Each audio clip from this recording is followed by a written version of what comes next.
بسم اللہ الرحمن الرحیم۔ دارالصحت یوٹیوب چینل کے تمام دیکھنے اور سننے والوں کو السلام علیکم ورحمۃ اللہ وبرکاتہ۔ امین کرام، شادی ایک بہت ہی حسین بندھن ہے اور شادی کرنے والا اپنی خواہش کے مطابق شادی کرتا ہے۔ اکثر اوقات ہم رشتہ دیکھنے سے پہلے لڑکی کے مزاج کو دیکھتے ہیں، لڑکی کے عادات اور اطوار کو دیکھتے ہیں اور پھر نکاح کی، شادی کی اور منگنی کی حامی بھرتے ہیں۔ اکثر شریف شرفا لوگ جو ہیں وہ انتہائی شریف لڑکی دیکھنے اور انتہائی شریف لڑکے سے اپنے بیٹے کی شادی کرنے کو ترجیح دیتے ہیں، اور خوبصورتی اس معاملے میں ثانوی درجہ رکھتی ہے، اور اکثر اوقات لوگ خوبصورتی کو پہلے نمبر پر رکھتے ہیں اور عادات کو اور طور طریقے کو دوسرے نمبر پر رکھا جاتا ہے۔ سامعین کرام، اس معاملے میں ہر شخص کا اپنا ایک مزاج ہے، کوئی حسن پرست ہے تو کوئی سلیقہ کار اور بہترین تربیت کی حامل بیوی ڈھونڈنے کے متلاسی ہے۔ ہر ایک کی اپنی چوائس ہے، اپنا انتخاب ہے۔ بسا اوقات شادی کے بعد جو ہے وہ لڑکی کے طور طریقے کھلنا شروع ہوتے ہیں، اور ہم جس کو انتہائی شریف النفس اور بہترین بیوی سمجھ کر نکاح کر کے اپنے گھر پر لے آتے ہیں، وہ انتہائی بد اخلاق، بد مزاج نکلتی ہے۔ شادی ایک بند مٹھی کا کھیل ہے۔ بسا اوقات جلد بازی میں کی گئی شادی آپ کے لیے پریشانی کا بھی باعث بن جاتی ہے۔ بغیر منگنی کے، بغیر پرکھ کے کی گئی شادی بھی اکثر لوگوں کے لیے سر درد کا باعث بن جاتی ہے، اور جب بیوی بد چلن، بد مزاج، بد اخلاق نکلے تو وہ شوہر کے لیے سب سے پہلے لمحہ فکریہ بنتی ہے۔ شوہر دن رات پریشان رہنا شروع کر دیتا ہے، گھر میں عجیب سا ماحول بن جاتا ہے، چونکہ آنے والی لڑکی جو ہے وہ اپنے شوہر کو اپنی جائیداد سمجھنے لگتی ہے، اور سب سے پہلے وہ اس کو اس کے ماں باپ کے، اس کے بہن بھائیوں کے، اس کے بڑوں کے خلاف کرنا شروع کر دیتی ہے۔ سامعین کرام، ایک بات ہمیشہ ذہن میں رکھیں کہ ہمارے ماں باپ ہمارے لیے سب سے بڑی نعمت ہے، اور ماں باپ سے ہم آخری سانس تک نجات جان نہیں چھڑا سکتے، نہ ہی ہم میں سے کوئی بھی ایسی حرکت کرنے کی کوشش کرے گا۔ جبکہ بیوی کا رشتہ، میاں بیوی کا رشتہ انتہائی نازک ہوتا ہے۔ تین بول بول کر اس رشتے کو ہمیشہ کے لیے انسان ختم کر سکتا ہے۔ وہی بیوی جو 1 منٹ پہلے حلال تھی، وہ طلاق کے بعد حرام ہو جایا کرتی ہے۔ جبکہ بہن بھائیوں سے، ماں باپ سے آپ کسی طریقے سے الگ نہیں ہو سکتے۔ یہ بات جس انسان نے سمجھ لی، وہ پھر بیوی کی باتوں میں آنے سے بچا رہتا ہے۔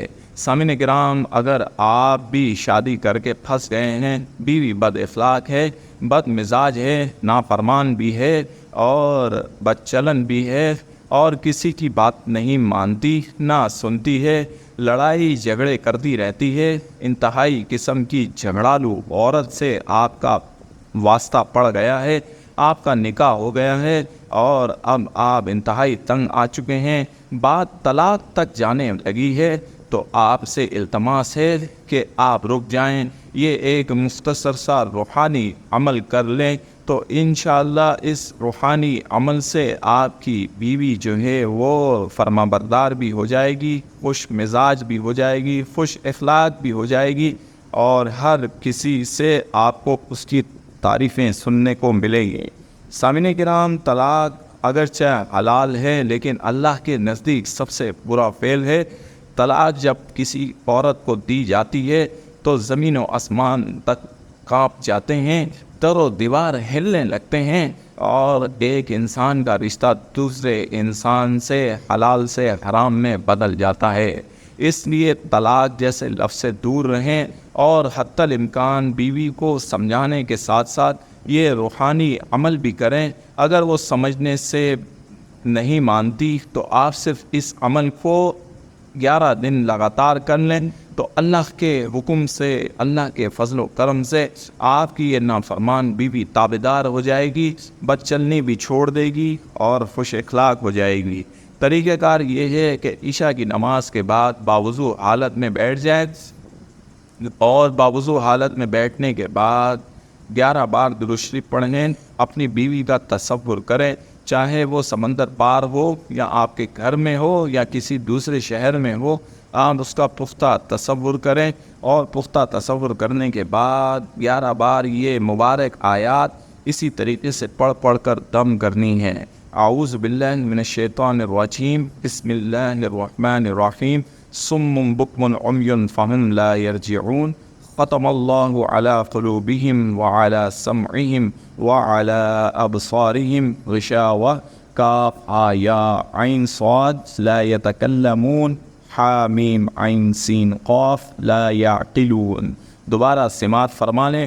اعوذ باللہ من الشیطان الرجیم، بسم اللہ الرحمن الرحیم، صم بکم عمی فہم لا یرجعون، ختم اللہ علی قلوبہم وعلی سمعہم وعلی ابصارہم غشاوۃ، کاف ہا یا عین صاد لا یتکلمون، حامیم عین سین قاف لا یعقلون۔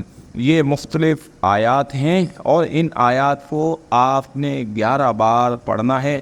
ہر بار پڑھ کر پختہ تصور، بیوی کے پختہ تصور پر دم کرتے جانا ہے اور 11 کی تعداد پوری کر کے 11 بار درود شریف پڑھ کر دعا کر کے اٹھ جائیں۔ روزانہ یہ عمل پاکی کی حالت میں، وضو کی حالت میں، عشاء کی نماز کے بعد ہی کرنا ہے، یا عشاء کی نماز کے بعد جب بھی آپ کو وقت ملے، مخصوص وقت طے کر کے آپ نے 11 دن لگاتار یہ عمل کرنا ہے۔ ان مبارک آیات کی برکت سے، ان کے وسیلے سے اور ان کے اثرات سے آپ کی بد چلن، بد اخلاق، بد مزاج بیوی جو ہے وہ اپنی عادات بدلنے پر مجبور ہو جائے گی اور نافرمانی چھوڑ کر فرما بردار ہو جائے گی اور لگائی ہو جائے گی عادتیں بھی ان آیات سے ختم ہو جائیں گی۔ آپ کے گھر کا برباد ہوا سکون جو بیوی کی وجہ سے ہوا تھا، ختم ہو کر آپ کا گھر پرسکون ہو جائے گا اور آپ کو اپنی زوجہ محترمہ کی وجہ سے جتنی بھی پریشانیاں تھیں، ان مبارک آیات کی برکت سے سب کی سب جو ہے وہ حل ہوتی ہوئی نظر آئیں گی۔ سامعین کرام، طلاق سے بہت بہتر ہے اور رشتہ ختم کرنے سے بہت بہتر ہے اور بیوی کو چھوڑنے سے بہت بہتر ہے کہ آپ 11 دن کا یہ عمل لازمی کریں اور اپنی آنکھوں سے اپنی بیوی کو بدلتے ہوئے دیکھیں۔